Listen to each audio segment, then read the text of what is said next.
ఓం నమో వెంకటేశాయ.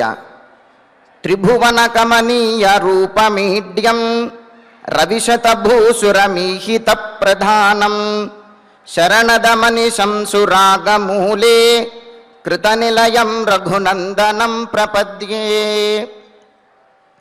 ముల్లోకములయందు అందరికంటే మహాసుందరమైనటువంటి స్వరూపము గలవాడు, స్తుతింపదగినవాడు, వందల కొలది సూర్యులతో సమానమైనటువంటి ప్రకాశము గలవాడు, రఘునందనుడు అయినటువంటి శ్రీరామచంద్రునకు నమస్కరిస్తూ తదభిన్న స్వరూపుడైనటువంటి ఆ శ్రీనివాసుని యొక్క దయా విశేషం చేత సమస్త మానవాళికి ధర్మ తత్పరతను సకల కార్యసిద్ధిని చేకూర్చాలన్నటువంటి సంకల్పంతో తిరుమల తిరుపతి దేవస్థానం వారు నిర్వహిస్తున్నటువంటి శ్రీమద్ రామాయణం అయోధ్యాకాండ ప్రవచన పారాయణ కార్యక్రమంలో నేటికి మనం 268వ రోజులోకి ప్రవేశించాం. ఈ కార్యక్రమంలో ముందుగా అన్నమాచారుల వారి సంకీర్తన అయినటువంటి రామచంద్రుడితడు రఘువీరుడు అనేటటువంటి సంకీర్తనను శ్రీమాన్ పొన్నా రాజేష్ గారు, అన్నమాచార్య ప్రాజెక్టు కళాకారులు వారి బృందం యొక్క సహకారంతో ఆలపిస్తారు. శ్రవణం చేద్దాం. ఓం నమో వెంకటేశాయ. ఇక ఇప్పుడు శ్రీ గురుధ్యానపూర్వకంగా సంకల్పవాక్యాలను అందరము కలిసి పలుకుతూ ఈ కార్యక్రమాన్ని ప్రారంభం చేసుకుందాం. శ్రీ గురుధ్యానం. గురుర్బ్రహ్మా గురుర్విష్ణుః గురుర్దేవో మహేశ్వరః గురుః సాక్షాత్ పరం బ్రహ్మ తస్మై శ్రీ గురవే నమః. శ్రీనివాసధ్యానం. శ్రీవేంకటాద్రినిలయః కమలాకాముకః పుమాన్ అభంగురవిభూతిర్నః తరంగయతు మంగళం. అథ సంకల్పః. శ్రీమదాదివరాహ క్షేత్రే విరాజమానస్య శ్రీపద్మావతీ జానే అఖిలాండకోటి బ్రహ్మాండ నాయకస్య శ్రీరామచంద్ర రూపాంతరస్య భగవతః శ్రీవేంకటేశ్వర స్వామినః సన్నిధౌ హనుమత్ సీతా లక్ష్మణ భరత శత్రుఘ్న పరివార సమేత శ్రీరామచంద్ర పరబ్రహ్మణః పరిపూర్ణానుగ్రహేణ అస్మిన్ భువనే సమస్తాభివ్యాధీనాం నివారణార్థం భారతవర్షే విద్యా విత్త వాణిజ్య కృషి వైద్య వైజ్ఞానిక దేశదర్శనాదిరంగేషు విద్యమానానాం ఆస్తిక మహాజనానాం సర్వేషాం సకుటుంబానాం ఆయురారోగ్యైశ్వర్య సద్బుద్ధీత్యాది సర్వశుభఫలప్రాప్త్యర్థం ధర్మాచరణద్వారా శ్రీరామరాజ్యస్య పునర్వ్యవస్థాపనార్థం ఉద్యోగార్థినాం సముచితోద్యోగప్రాప్త్యర్థం దంపతీనాం అనుకూలదాంపత్యసిద్ధ్యర్థం సంతానస్య పితృవాక్యపరిపాలనానుకూల బుద్ధిప్రచోదనార్థం సకలకార్యసిద్ధ్యర్థం గోసంరక్షణార్థం చ శ్రీమద్వాల్మీకి రామాయణే అయోధ్యాకాండే యథాశక్తి श्लोकव्याख्यानपुरःसरम् 39 सर्गश्लोकपारायणम् तथा श्रीधन्वन्तरि मन्त्रपारायणम् च अन्योन्यसाहाय्येन आचार्यमुखेन करिष्यामहे। श्रीवाल्मीकि प्रार्थना। कूजन्तम् राम रामेति मधुरम् मधुराक्षरम् आरुह्य कविताशाखाम् वन्दे वाल्मीकि कोकिलम्। श्री आञ्जनेय प्रार्थना। मनोजवम् मारुततुल्यवेगम् जितेन्द्रियम् बुद्धिमताम् वरिष्ठम् वातात्मजम् वानरयूथमुख्यम् श्रीरामदूतम् शिरसा नमामि। श्रीरामायण प्रार्थना। वाल्मीकि गिरिसम्भूता रामसागरगामिनी पुनादिभुवनम् पुण्या रामायण महानदी। श्रीराम प्रार्थना। अयोध्याख्येतु गुर्वर्थे त्यक्त्वा राज्यम् गिरौ वसन् पादुके भरतायादात् स रामः शरणम् मम। श्रीरामचन्द्र परब्रह्मणे नमः। अथ श्रीमद् रामायणे आदिकाव्ये अयोध्याकाण्डे 39 सर्गः। ఓం నమో వెంకటేశాయ. సీతారాముల మధ్య సంభాషణ జరుగుతోంది.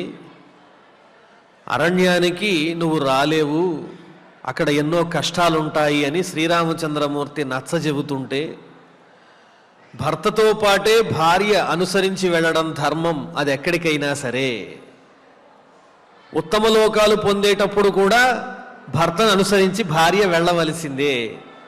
ఈ లోకమే కాదు, పరలోకంలో కూడా కలిసి ఉండాలి. అంటే మరణమే సమీపించి దేహాన్ని విడిచిపెట్టినా కూడా ఎల్లప్పుడూ భర్తను అనుసరించి ఉండడమే భార్య ధర్మము. ఇది ఒక జన్మకు మాత్రం సంబంధించింది కాదు ఈ అనుబంధం అనేది. కాబట్టి సర్వకాల సర్వావస్థల యందు నీ నీడలాగా నీ వెంటే వస్తాను అని సీతాదేవి చెబుతోంది. జనక మహారాజు ఆనాడు వివాహ మహోత్సవంలో ఛాయేవానుగత సదా పతివ్రత మహాభాగ ఛాయేవ అనుగత సదా, నీడవలే నీ వెనకాలే ఉంటుంది, నీవు ఆచరించేటువంటి ధర్మాన్ని తాను ఆచరిస్తుంది అని చెప్పాడు. అదే మాట ఇప్పుడు సీతాదేవి శ్రీరామచంద్రమూర్తితో పలుకుతోంది. త్వయా సహ త్వయా చ సహ గంతవ్యం మయా గురుజనాజ్ఞయ త్వద్వియోగేన మే రామ త్యక్తవ్యమిహ జీవితం. దశరథ మహారాజు అరణ్యవాసానికి వెళ్ళమన్నది నిన్ను మాత్రమే కాదు, నిన్నెప్పుడైతే వెళ్ళమని చెప్పాడో ఆ మాటలోనే నన్ను వెళ్ళమన్నట్టే. భార్యాభర్తలు ఇద్దరూ ఒకటే అవుతారు. శబ్దార్థముల వలె వారిని ఎవరూ విడదీయలేరు. పాలు నీరు వలె కలిసిపోయి ఉంటారు. అర్థం లేకుండా శబ్దాన్ని ఉచ్చరిస్తే అది నిరర్థకమే అవుతుంది. శబ్దం లేకుండా అర్థాన్ని ఎవరైనా సైగలతో చెప్పగలుగుతారా? ఒక శబ్దం నుంచి దానికి ఉన్న అర్థాన్ని విడదీయటం అనేది ఎలా సాధ్యం కాదో, అదేవిధంగా భార్యాభర్తల అనుబంధాన్ని విడదీయటం కూడా ఎవరి వల్ల కాదు. అందువల్లనే నేను నీతో పాటు వస్తా. నీ వియోగాన్ని నేను పొందినట్లయితే ఈ జీవితమే వ్యర్థము, ఈ దేహాన్ని విడిచిపెడతాను. స్త్రీకి భర్తయే కదా నిజమైనటువంటి ఆభరణమని చెబుతూ నచమాం త్వత్ సమీపస్థాం అపి శక్నోతి రాఘవ సురాణామీశ్వర శక్రః ప్రదర్శయితు మోజస. అరణ్యాన్ని చూచి నేను భయపడాల్సిన పనే లేదు. ఒకంత నువ్వే భయపడుతున్నావేమో, కానీ నాకు ఆ భయం లేదు. నీ పక్కన నేను ఉంటే కన్నెత్తైనా నన్ను ఎవరైనా చూడగలరా? అంత సాహసం ఎవరు చేస్తారు? నీ సమీపంలో నీ రక్షణ పొందుతున్నటువంటి నన్ను, ఓ రామచంద్ర ప్రభో, దేవతలందరికీ అధిపతి అయినటువంటి దేవేంద్రుడు కూడా భయపెట్టడానికి, స్పృశించటానికి అర్హుడు కాలేడు. నన్ను అవమానించలేడు, నా వంక చూడలేడు. దేవేంద్రుని వల్లే కాకపోతే సామాన్యుల వల్ల, సామాన్యమైన మృగముల వల్ల, లేకపోతే వనంలో చరించేటువంటి ఇతరుల వల్ల ఏమవుతుంది? ఏ రాక్షసులో ఎవరో నన్ను ఇబ్బంది పెడతారు, నేను బాధపడతాననే ఆలోచన మానేసేయి. త్వత్ సమీపస్థాం మాం సురాణామీశ్వర శక్రః అపి ప్రదర్శయితుం ఓజసా ప్రదర్శయితుం న శక్నోతి.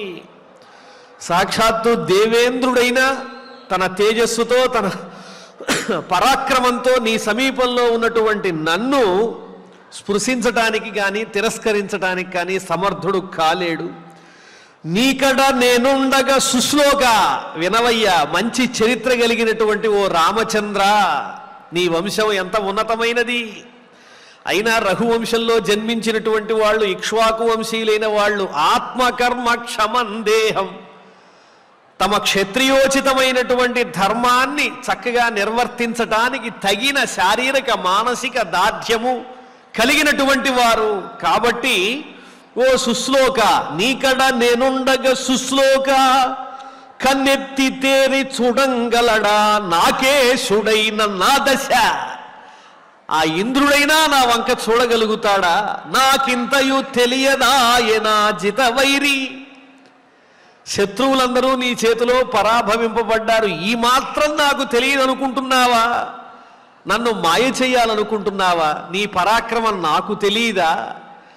నీ ముందు ఎవరూ నిలువలేరు, నన్ను కన్నెత్తి చూడలేరు, దేవేంద్రుడైనా సరే. పతిహీనాతు యానారి నసాశిక్షతి జీవితుం కామమేవం విధం రామత్వయా మమ విదర్శితం. నువ్వు ఎంతో ఉత్తమమైనటువంటి మాటలు చెబుతూ ఉన్నావు. ఆ మాటల్లోనే గతంలో మనం సంభాషించుకున్నప్పుడు భర్త లేకుండా భార్య కానీ, భార్య లేకుండా భర్త కానీ ఒంటరిగా ఉండటం సాధ్యపడదు, అది అన్యోన్యమైనటువంటి అనురాగానికి సూచన. ఓ సీత, నిన్ను విడిచి నేను ఉండలేను, నన్ను విడిచి నీ ఉండగలవా అని ఎన్నో అభిమానపూర్వకములైనటువంటి వచనాలు మనం మాట్లాడుకున్నాం. నీకు గుర్తులేదా? అవన్నీ మర్చిపోయి ఇప్పుడు ఈ రకంగా నా ముందు ఇలాంటి ప్రతిపాదన ఎందుకు చేస్తున్నావు? పతిహీనాతు యా నారీ నసాశిక్షతి జీవితం. పతిహీన, భర్త లేనటువంటి నారీ, యా నారీ, ఏ స్త్రీ కూడా జీవితం నా శక్ష్యతి, జీవించలేదు. మరణమే మేలు భర్త సాన్నిధ్యం లేకపోతే. కాబట్టి త్వయ కామం ఏవం విధం, ఈ రకంగా పైన చెప్పిన విధంగా భర్త లేకుండా భార్య జీవించలేదన్న విషయాన్ని ఎంతో దృఢంగా మిక్కిలి నీ చేత ఎన్నోసార్లు నా ముందు ప్రతిపాదన చేయబడింది.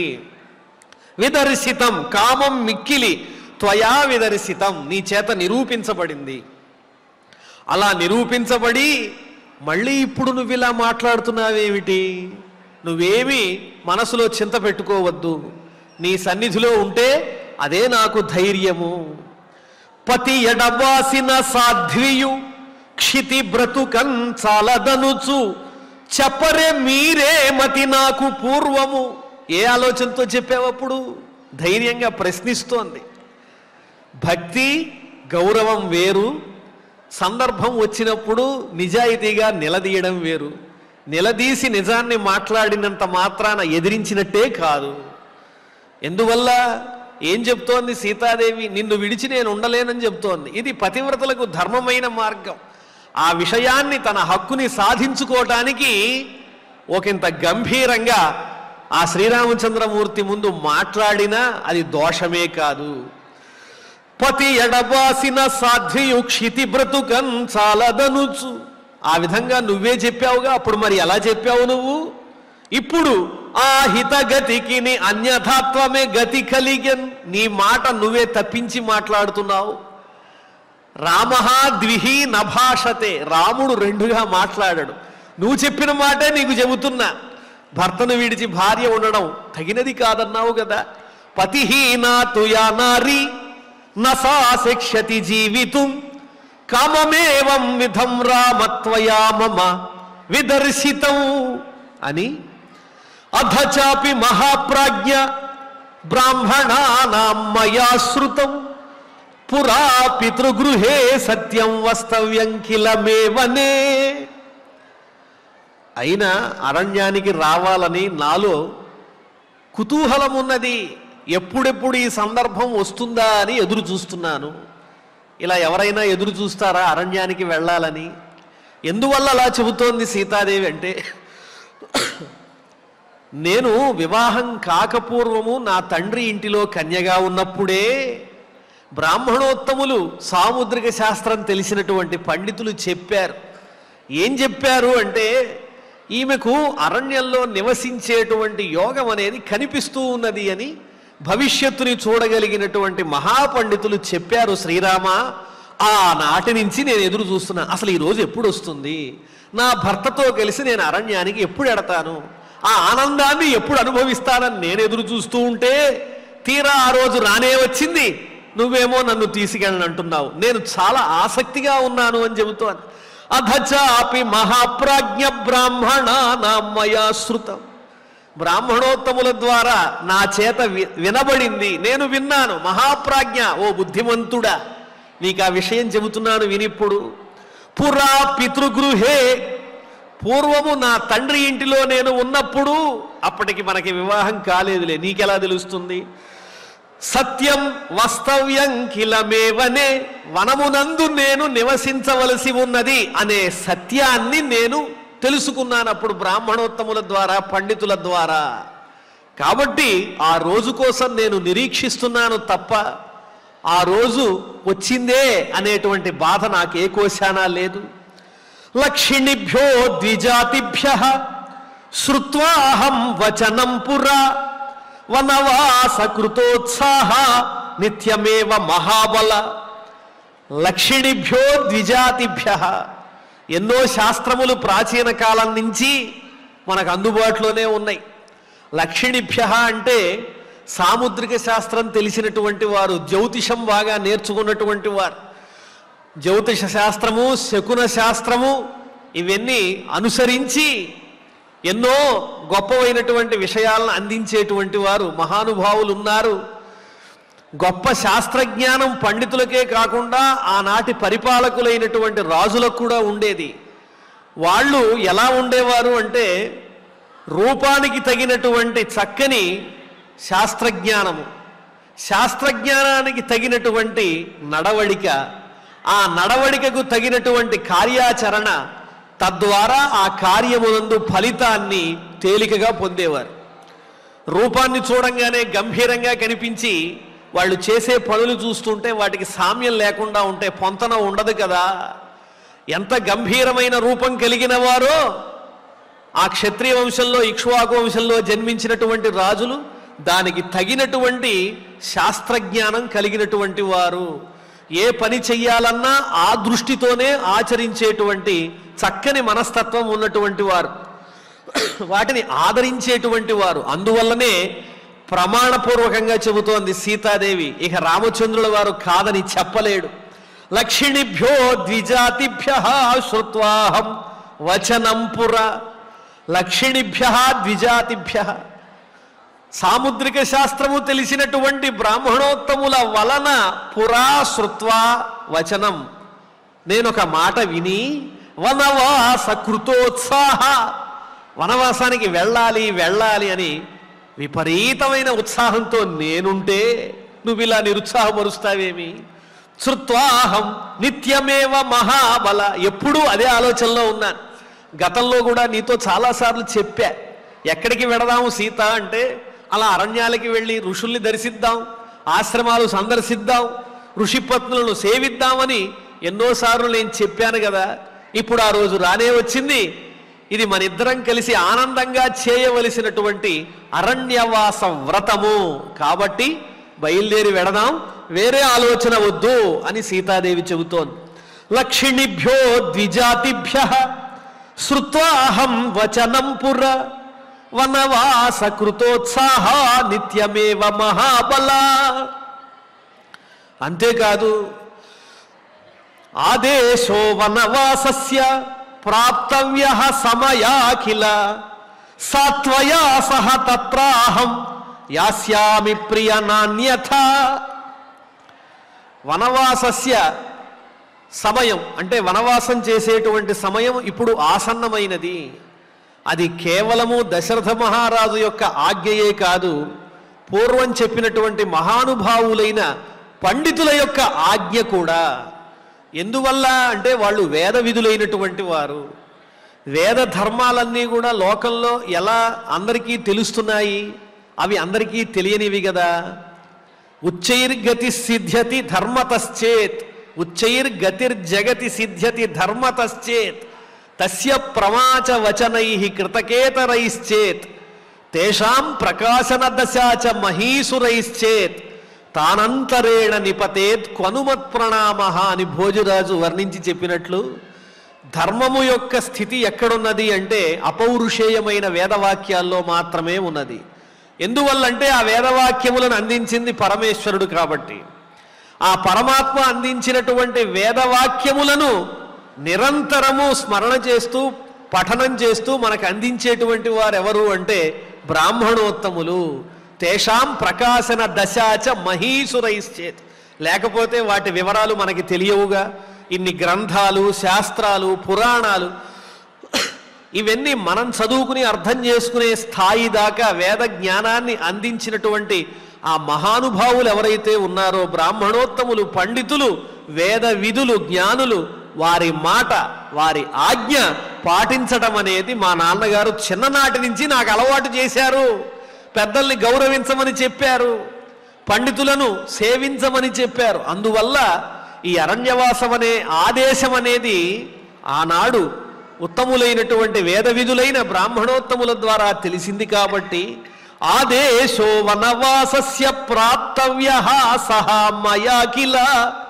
ఆ ఆదేశం అనేది, ఆ ఆజ్ఞను కూడా నేను పాటించాల్సినటువంటి అవసరం ఉన్నది. లేకపోతే వారు చెప్పినటువంటి మాట అసత్యమైపోతుంది. మహానుభావుల యొక్క వాక్యము అసత్యం అవ్వటానికి తగదు. సామాన్యులైనటువంటి వారు చెప్పేటువంటి మాటలు ఎలా ఉన్నా పర్వాలేదు, కానీ మహానుభావులు ఆలోచించకుండా చెప్పినా వాటి సారాంశం అనేది వారి మాటల్ని అనుసరించే పోతూ ఉంటుంది. లౌకికానాం హి సాధూనాం అర్థం వాగను వర్తతే ఋషీణాం పునరాద్యానాం వాచం అర్థోనుధావతి. అర్థమే వారి మాటల్ని అనుసరించి పరిగెడుతూ ఉంటుంది. దివ్య దృష్టి కలిగినటువంటి వారు మహానుభావులు చెప్పినటువంటి శబ్దములను అర్థములే అనుసరించి పరిగెడతాయి. అందువల్ల వారి మాట అసత్యం అవటానికి వీల్లేదు. సాత్వయా సహ తత్రాహం యాస్యామి ప్రియ నాన్యథ. అందువల్ల నీతో పాటు నేను కూడా యాస్యామి రాగలను, అరణ్యవాసానికి వస్తాను. నాన్యథ ఇది మరో విధంగా జరగటానికి నేను ఇష్టపడటం లేదు అని చెబుతోంది. ఆదేశో వనవాసస్య ప్రాప్తవ్య సమయా కిల సాత్వయా సహ తత్రాహం యాస్యామి ప్రియ నాన్యథ. అలాగే కృతాదేశ భవిష్యామి గమిష్యామి సహత్వయ కాలశ్చాయం సముత్పన్నః సత్యవాగ్భవతు ద్విజః. నాకు ఈ ఆజ్ఞ ఇచ్చినటువంటి ఆ బ్రాహ్మణోత్తములు ఎవరైతే ఉన్నారో వాళ్ళ మాట సత్యమగుగాక. కృతాదేశ భవిష్యామి, వారిచ్చినటువంటి ఆదేశాన్ని నేను పాటించేదాన్ని అవుతాను. త్వయా సహ గమిష్యామి, నీతో పాటు వస్తాను. కాలశ్చాయం సముత్పన్నః, ఆ సమయం సమీపించింది. ఏనాడో నేను విన్నటువంటి మాట ఈనాటికి నిజమైనది. సత్యవాగ్భవతు ద్విజః, ఆ బ్రాహ్మణోత్తముడు సత్యమైన వాక్కు కలిగిన వాడు అగుగాక. కృతాదేశ భవిష్యామి గమిష్యామి సహత్వయ కాలశ్చాయం సముత్పన్న సత్యవాగ్భవతు ద్విజః. అలాగే నువ్వు ఎన్నో రకాల ఆలోచనలు చేస్తున్నావు, దుఃఖాలుంటాయి వనవాసంలో అని. ఎటువంటి వాళ్ళకి ఆ దుఃఖాలు అంటే మనస్సు చంచలంగా ఉన్నటువంటి వాళ్ళకి, సంకల్పం పట్ల చిత్తశుద్ధి లేనటువంటి వాళ్ళకి. అంతేగాని నీబోటి ధీరులైనటువంటి వాళ్లకు అవి కష్టాలే కాదు. నీ వెనకాల ఎంతమంది ఉన్నా వాళ్ళందరినీ నువ్వు రక్షించగలవు. వనవాసేభిజానామి దుఃఖాని బహుధా కిల ప్రాప్యంతే నియతం వీర పురుషైః అకృతాత్మభిః. వనవాసే దుఃఖాని అభిజానామి బహుధా. ఆ వనవాసంలో ఉండేటువంటి కష్టాలు ఏవైతే ఉన్నాయో అవి బహుధా జానామి. ఆ దుఃఖాలన్నీ నాకు తెలుసు, నేనేమీ తెలియని దాన్ని కాదు, అవగాహన ఉన్నది. ఆలోచన లేకుండా అరణ్యం అంటే అంతఃపురంలాగే ఉంటుంది అని అనుకుని నీతో పాటు నేను రావటం లేదు. అక్కడికి వస్తే త్రికాలములు పవిత్రంగా స్నానాలు చెయ్యాలని, నారవస్త్రాలు ధరించాలని, బంగారు ఆభరణములు ధరించకూడదని, అతిథులను సేవించాలని, ఈ విశేషాలన్నీ నాకు తెలుసు. అయినప్పటికీ నేను నీతో రావాలనే కోరుకుంటున్నాను. ప్రాప్యంతే నియతం వీర పురుషైః అకృతాత్మభిః. అకృతాత్మభిః అంటే తన యొక్క హృదయాన్ని సంకల్పం పట్ల నియతంగా ఎవరైతే ఉంచుకోలేరో అటువంటి చంచలమైనటువంటి వాళ్ళు మాత్రమే ఆ అరణ్యంలో ఉండే దుఃఖాలు అనుభవిస్తారు తప్ప, వీరా నీవు వీరుడవు, శూరుడవు కాబట్టి నీ వంటి వారికి ఆ కష్టాలు దరిచేరవు. నీ వంటి పురుషైః న ప్రాప్యంతే, పొందబడవు. ఎవరి చేత పొందబడతాయి? అకృతాత్మభిః ప్రాప్యంతే. చంచలమైన చిత్తం కలిగినటువంటి వారు మాత్రమే ఆ కష్టాలు పడతారు. నీ రక్షణలో నాకు అటువంటి భయమే లేదు. వనవాసేభిజానామి దుఃఖాని బహుధా కిల ప్రాప్యంతే నియతం వీర పురుషైః అకృతాత్మభిః. కన్యయా చ మయా గేహే వనవాస శ్రుతో మయా భిక్షిణ్యాః సాధువృత్తాయాః మమ మాతురిహాగ్రతః. ఇక్కడ ఇంకో విశేషమైనటువంటి చక్కని విషయాన్ని అందిస్తున్నారు సీతాదేవి. నేను కన్యగా ఉన్నప్పుడు బ్రాహ్మణోత్తములు సాముద్రిక శాస్త్ర ప్రకారం నాకు అరణ్యవాసం ఉన్నదని చెప్పారు. అలాగే నా తల్లి దగ్గర నేను ఆడుకుంటూ ఉన్నప్పుడు ఒక ఆవిడ వచ్చింది, తపస్విని. ఆవిడ కూడా మంచి తపస్సు చేసినటువంటి ఆవిడే. ఆమె వచ్చి, అమ్మా నీకు వనవాసం చేసేటువంటి యోగం ఉన్నది అని నా తల్లి ఎదురుకుండానే చెప్పింది. ఇక్కడ శ్రీనివాస స్వామి చరిత్ర గుర్తొస్తోంది. పద్మావతీదేవిని వివాహం చేసుకోవటం కోసం శ్రీనివాసమూర్తి సోది చెప్పేటువంటి స్త్రీమూర్తి రూపాన్ని ధరించి వెళ్ళినట్లుగా ఇక్కడ ఈ సీతాదేవి వివాహం కాకపూర్వం కూడా అక్కడికి వచ్చి జనక మహారాజు కొలువులో ఒక తపస్విని సోది చెప్పినట్లుగా ఆమె ఏం చెప్పింది అంటే, నీకు అరణ్యవాసం చేసేటువంటి సూచన కనిపిస్తూ ఉన్నది అని ఒక తపస్విని చెప్పింది. కన్యయాచ మయా గేహే వనవాస శ్రుతో మయ. నా తండ్రి ఇంటిలో ఉన్నాను. ఆ సమయంలో భిక్షిణ్యాః సాధువృత్తాయాః. భిక్షిణి అంటే తపస్విని, భిక్ష చేసుకుని జీవించేటువంటి ప్రవృత్తి కలిగిన స్త్రీమూర్తి. ఆమె చేత, ఆమె వలన మమ మాతుః అగ్రతః, నా తల్లి ఎదురుకుండానే ఆ మాట చెప్పబడింది. అటు జ్యోతిష పండితులు చెప్పారు, ఇటు మరొక తపస్విని చెప్పింది. ఈ ప్రమాణాలన్నీ చూస్తూ ఉంటే నా జీవితంలో భర్తతో పాటు అరణ్యానికి వెళ్ళేటువంటి ఒక సమయం ఉన్నదని నాకు తెలుస్తోంది. ఎటువంటి సమయం అంటే అది నేను ఎదురు చూసేటువంటి క్షణము, నాకు భర్తతో పాటు ఆనందాన్ని పొందేటువంటి క్షణమే తప్ప దుఃఖాన్ని కలిగించేటువంటిది కాదు. కన్యయాచ మయా గేహే వనవాస శ్రుతో మయా భిక్షిణ్యాః సాధువృత్తాయాః మమ మాతురిహాగ్రతః.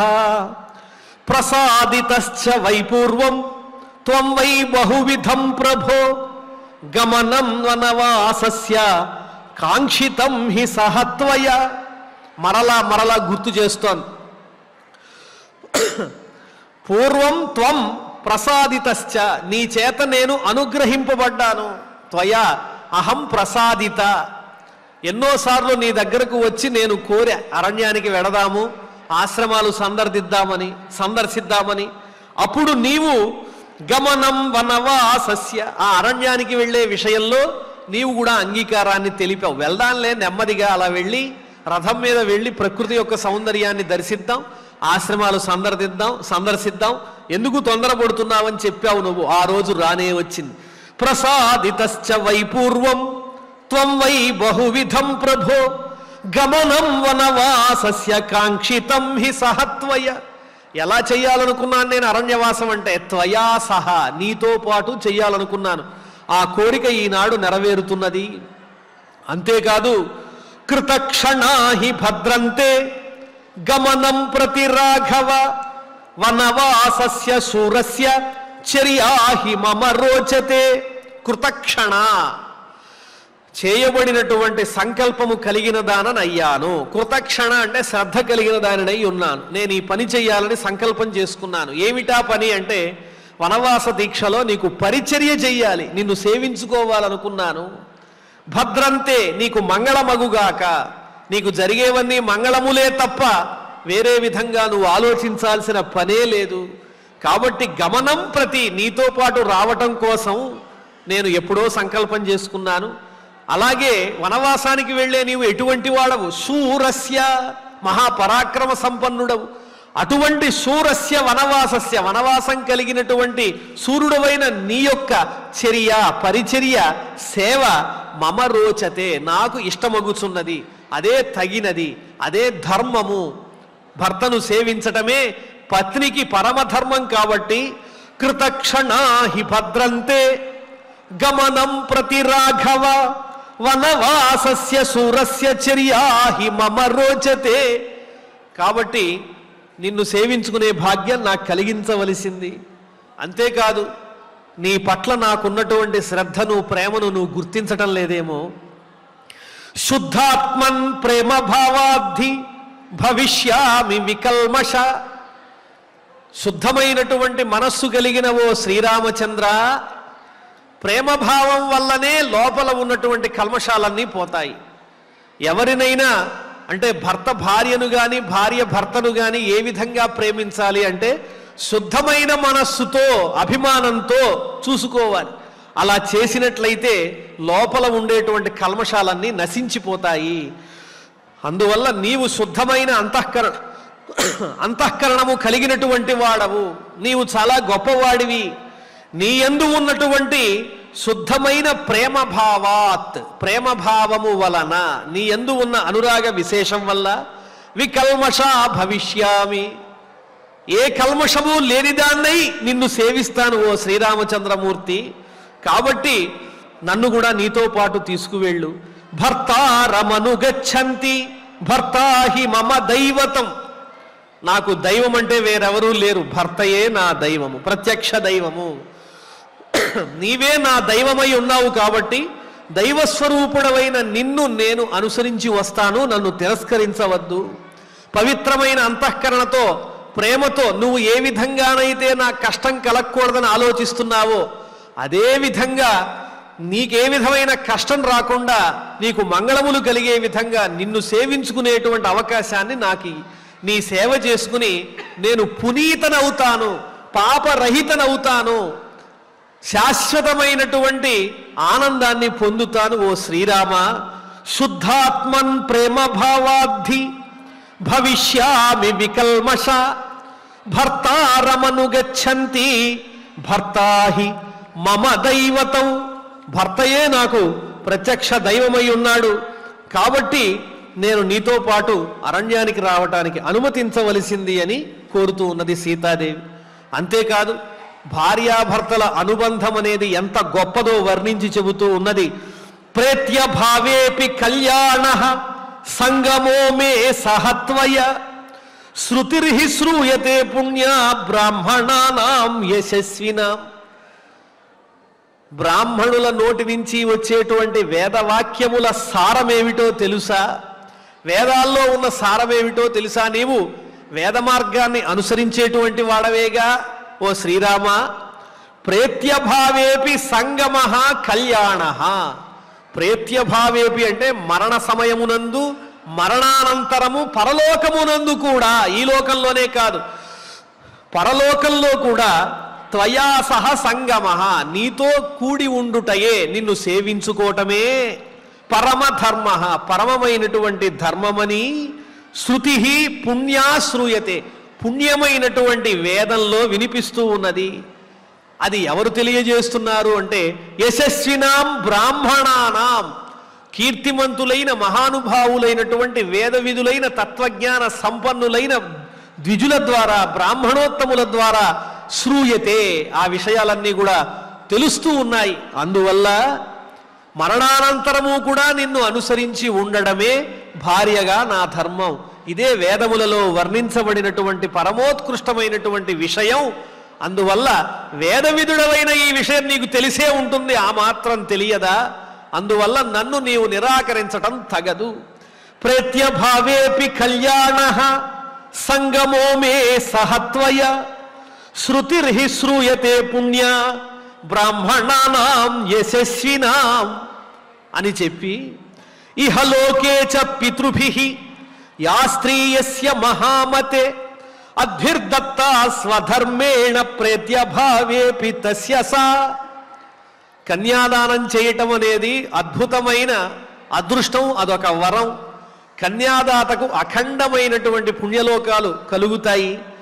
అలా తండ్రి తన కుమార్తెను దానం చేసినటువంటి సందర్భంలో, వివాహంలో కన్యాదానం చేసేటువంటి సమయంలో, యా స్త్రీ యస్య, ఏ కన్య ఏ వరునికైతే ఇవ్వబడుతూ ఉన్నదో, ఇహలోకే పితృభిః, ఈ లోకంలో తండ్రి చేత ఏ కన్య ఎవరికైతే ఇవ్వబడుతూ ఉన్నదో, ఎలాగా? మంత్రపూర్వకంగా అద్భిః దత్త, నీకు నా ఈ కన్యను దానము చేయుచున్నాను అని అద్భిః, నీటితో పాటు దత్త ఇవ్వబడుతుందో అది ప్రేత్యభావేపి తస్య స, ఈ లోకంలోనే కాదు లోకాంతరంలో కూడా ఈమె భర్తని అనుసరించి ఉండాలి అనేటువంటి ధర్మంతో, ఆ ధర్మాన్ని అనుసరించి ఆ కన్యాదాత కన్యాదానం చేస్తున్నాడు. కన్యాదానం వెనకాల ఉన్నటువంటి గూఢమైన రహస్యం ఏమిటి అంటే, ఈ దాంపత్యం అనేది చిరకాలము నిలిచి ఉండాలి, వీళ్ళిద్దరూ ఒకటిగా కలిసి ఉండాలి,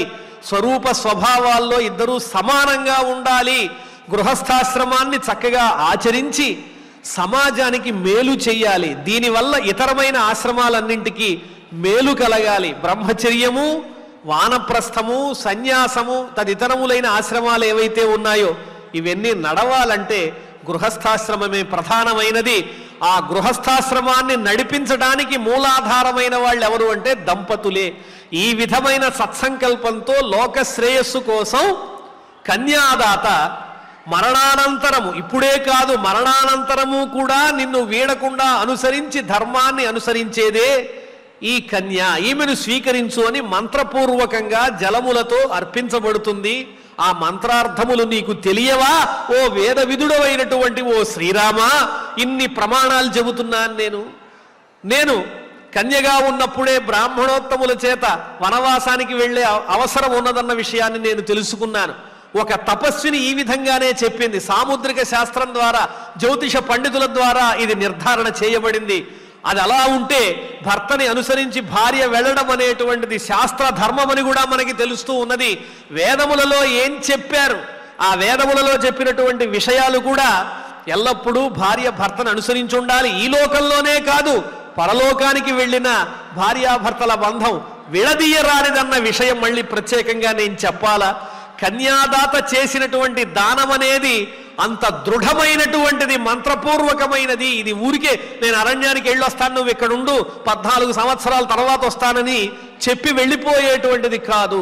నీడలాగా నిన్ను అనుసరించి సుఖదుఖాల్లో ఉండడమే భార్యగా నా ధర్మం అని సీతాదేవి శాస్త్ర ప్రమాణములన్నింటినీ కూడా చూపిస్తూ శ్రీరామచంద్రమూర్తిని ప్రార్థిస్తూ ఉన్నది, ఒక విధంగా నిలదీస్తూ ఉన్నది. నేను చెప్పినటువంటి మాట సత్యమైనప్పుడు నన్ను కాదని నీవు ఏ విధంగా చెప్పగలవు శ్రీరామచంద్ర? నీతో పాటే నేను అని ఆ సీతాదేవి పరిపరి విధములైనటువంటి ప్రమాణములతో తన మనోభావాలన్నీ కూడా ఆ శ్రీరామచంద్రమూర్తి ఎదుట తెలియజేస్తూ చాలా దుఃఖితయ్యి ఉన్నది. మరి ఆ తరువాత ఏం జరిగిందో వారి సంభాషణ అవన్నీ కూడా మరుసటి రోజు ప్రవచనాల్లో మనం తెలుసుకుందాం. ఇప్పుడు ఆచార్యుల వారి శ్లోకాలన్నీ మన చేత పారాయణ చేయిస్తారు. ఓం నమో వెంకటేశాయ. త్వయా చ సహ గంతవ్యం మయా గురుజనాజ్ఞయా మద్వియోగేన మే రామ త్యక్తవ్యం ఇహ జీవితం న చ మాం వత్సమీపస్థా అపి శక్నోతి రాఘవ సురాణాం ఈశ్వర శక్రః ప్రదర్శయితుం ఓజసా అతిహీనాతు యానారీ నసా శక్ష్యతి జీవితుం కామమేవం విధం రామ త్వయా మమ విదర్శితం అథ చాపి మహాప్రాజ్ఞా బ్రాహ్మణానాం మయా శ్రుతం పురా పితృగృహే సత్యం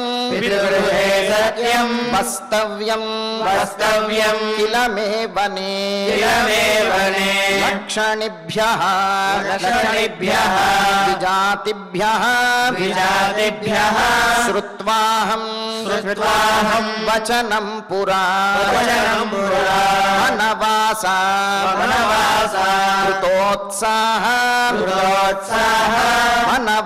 కృతోత్సాహ నిత్యమేవ మహాబల ఆదేశః వనవాసస్య ప్రాప్తవ్యః సమయా కిల సాత్వయా సహ తత్రాహం యాస్యామి ప్రియనాన్యథా కృతాదేశా భవిష్యామి గమిష్యామి సహ త్వయా కాలశ్చాయం సముత్పన్నః సత్యవాగ్భవతు ద్విజః వనవాసేహి జానామి దుఃఖాని బహుధా కిల ప్రాప్యంతే నియతం వీరా పురుషైః అకృతాత్మభిః అన్యయా చ పితృర్గేః వనవాసః శ్రుతో మయా భిక్షిణ్యాః సాధువృత్తాయాః మమ మాతుః ఇహాగ్రతః ప్రసాదితశ్చ వై పూర్వం త్వం మే బహుతిథం ప్రభో గమనం వనవాసస్య కాంక్షితం హి సహ త్వయా కృతక్షణాహం భద్రంతే గమనం ప్రతి రాఘవ వనవాసస్య శూరస్య చర్యాహి మమ రోచతే శుద్ధ సుధాత్మన్ ప్రేమ భావాద్ధి భవిష్యామి వికల్మషా భర్తారం అనుగచ్చంతి భర్తా హి మమ దైవతం ప్రేత్య భావే హి కళ్యాణః సంగమో మే సహత్వయా శృతిర్హి శ్రూయతే పుణ్యాః బ్రాహ్మణానాం తపస్వినాం ఇహలోకే చ పితృభిః యా స్త్రీ యస్య మహామతే అభిర్దత్తా స్వధర్మేణ ప్రేత్య భావేపి తస్య సా ఇత్యార్షే శ్రీమద్ రామాయణే ఆదికావ్యే అయోధ్యాకాండే ఏకోనత్రింశే సర్గే చతుర్దశ శ్లోకా. ఫలశ్రుతి నుండి మంగళాంతం వరకు అందరము కలిసి పఠిద్దాం. ఫలశ్రుతి ఆయుష్యమారోగ్యకరం యశస్యం సౌభ్రాతృకం బుద్ధికరం సుఖం చ శ్రోతవ్యమేతన్నియమేన సద్భిః ఆఖ్యానమోజస్కరవృద్ధికామైః. శ్రీరామచంద్ర పరబ్రహ్మణే నమః. అథ ధన్వంతరిధ్యానం అచ్యుతానంత గోవింద విష్ణో నారాయణామృత రోగాన్మే నాశయా శేషాన్ ఆశు ధన్వంతరే హరే. ఆరోగ్యం దీర్ఘమాయుష్యం బలం తేజోధియం శ్రియం స్వభక్తేభ్యోనుగృహంతం వందే ధన్వంతరిం హరిం. ధన్వంతరేరిమం శ్లోకం భక్త్యా నిత్యం పఠంతి యే అనారోగ్యం న తేషాం స్యాత్ సుఖం జీవంతి తే చిరం. ఓం నమో భగవతే వాసుదేవాయ. ధన్వంతరయే అమృతకలశహస్తాయ వజ్రజలౌకహస్తాయ సర్వామయ వినాశనాయ త్రైలోక్యనాథాయ మహావిష్ణవే స్వాహా. ఓం వాసుదేవాయ విద్మహే సుధాహస్తాయ ధీమహి తన్నో ధన్వంతరి ప్రచోదయాత్. అథ నవగ్రహ ప్రార్థనా.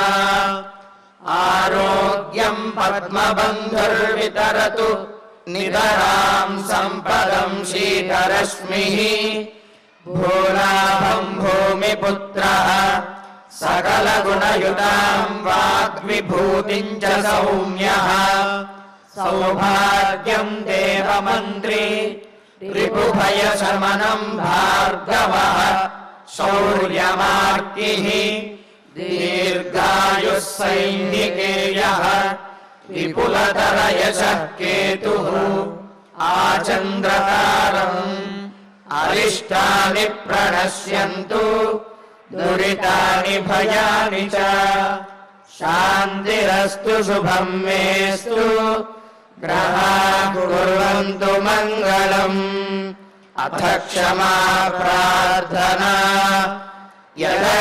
యదక్షరపదభ్రష్టం మాత్రాహీనం చ యద్భవేత్ తత్సర్వం క్షమ్యతాం దేవ నారాయణ నమోऽస్తుతే.